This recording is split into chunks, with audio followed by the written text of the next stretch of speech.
Olá, meus queridos irmãos e minhas queridas irmãs, bom dia. Hoje é quarta-feira, dia 21 de setembro, e é um prazer ter cada um de vocês aqui para estudarmos juntos a palavra de Deus. Louvado seja Deus pela sua vida, pela minha vida também. E gostaria, nesse momento, de orar contigo, de pedir a Deus que se faça presente conosco e que venha nos ensinar. Vamos orar? Senhor Deus, muito obrigado, Pai, pela tua bondade, pela tua misericórdia com cada um de nós. Obrigado, Senhor, por essa oportunidade de estarmos aqui para estudarmos a tua palavra, de aprendermos sobre a tua vontade para a nossa vida, de aprendermos sobre o sacrifício de Cristo por nós e o que de fato aconteceu naquele momento.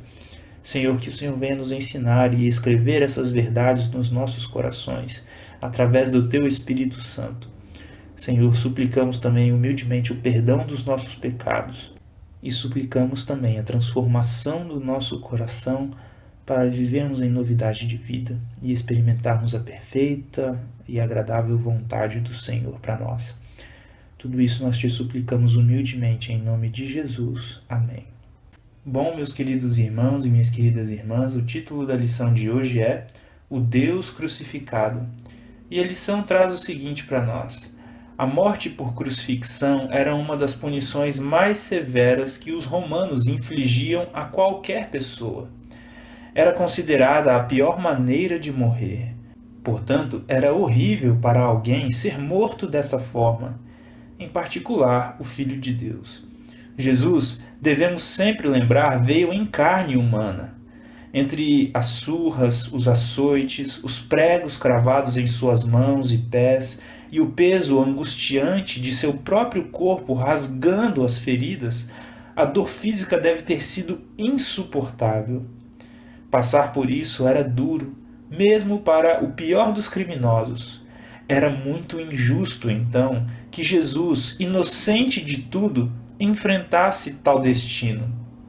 No entanto, como sabemos, os sofrimentos físicos de Cristo foram brandos em comparação com o que de fato estava acontecendo.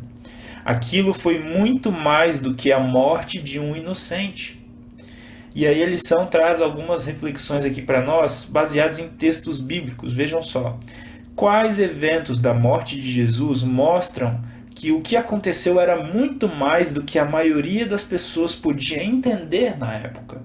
O que houve de importante que revela o que de fato aconteceu? Vejam só, Mateus capítulo 27, verso 45, está escrito assim: Desde a hora sexta até a hora nona, houve trevas sobre toda a terra. Vocês conseguem perceber aqui o cenário, a natureza se transformando no momento em que Cristo estava morrendo? Agora vamos ler Mateus capítulo 27 ainda, versos 51 e 52.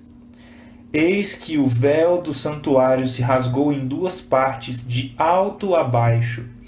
Tremeu a terra, fenderam-se as rochas, abriram-se os sepulcros, e muitos corpos de santos que dormiam ressuscitaram.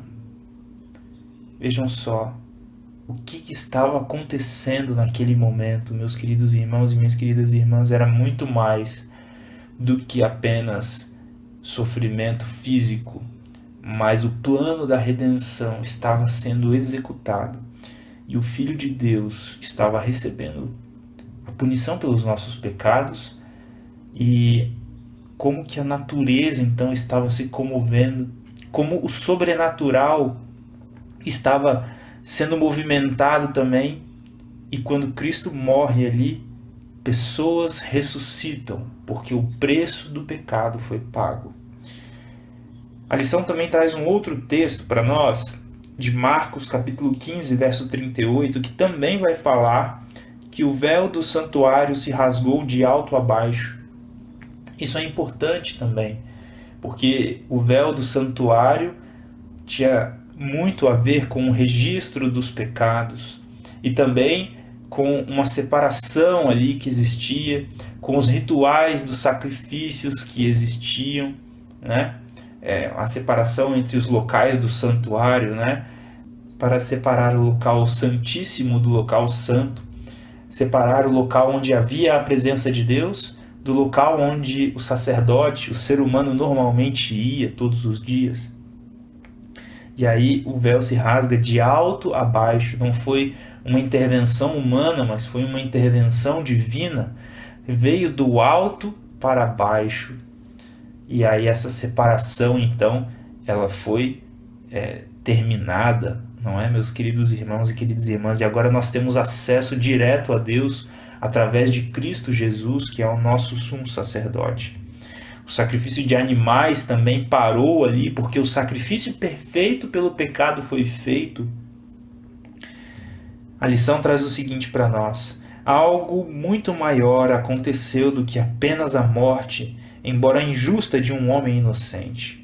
De acordo com as Escrituras, a ira de Deus contra o pecado, nosso pecado, foi derramada sobre Jesus. Na cruz, Cristo sofreu a justa indignação de um Deus justo contra o pecado, os pecados de todo o mundo. Como tal, Jesus sofreu algo mais profundo, sombrio e mais doloroso do que qualquer ser humano poderia conhecer ou experimentar. Vejam só, meus queridos irmãos e queridas irmãs. E aí a lição finaliza com uma pergunta para nós. Ao passar por lutas, que esperança e conforto você pode tirar da realidade do sofrimento de Cristo por você na cruz? Vejam que Cristo sofreu por nós. Mesmo que nós estejamos passando por lutas e dificuldades, Ele sofreu algo muito maior para a nossa salvação. E isso mostra também que as coisas desta vida não são o que resumem a nossa existência, mas que um preço altíssimo foi pago para que nós tivéssemos uma vida eterna, para que os nossos pecados fossem pagos na cruz, que as consequências dos nossos erros não fossem imputadas a nós. Então que nós possamos nos lembrar disso, de que há uma esperança maior de um novo céu e de uma nova terra, e que o preço para garantir essa esperança para cada um de nós, para garantir a oferta dessa graça a cada um de nós, que nós precisamos aceitar se quisermos participar deste novo céu e desta nova terra, o preço foi pago por Cristo. E o sofrimento maior foi da parte dele e não da nossa. Que nós possamos refletir sobre o sacrifício de Cristo e sobre a importância disso para nós. Um grande abraço e agora nós vamos para os textos do Espírito de Profecia.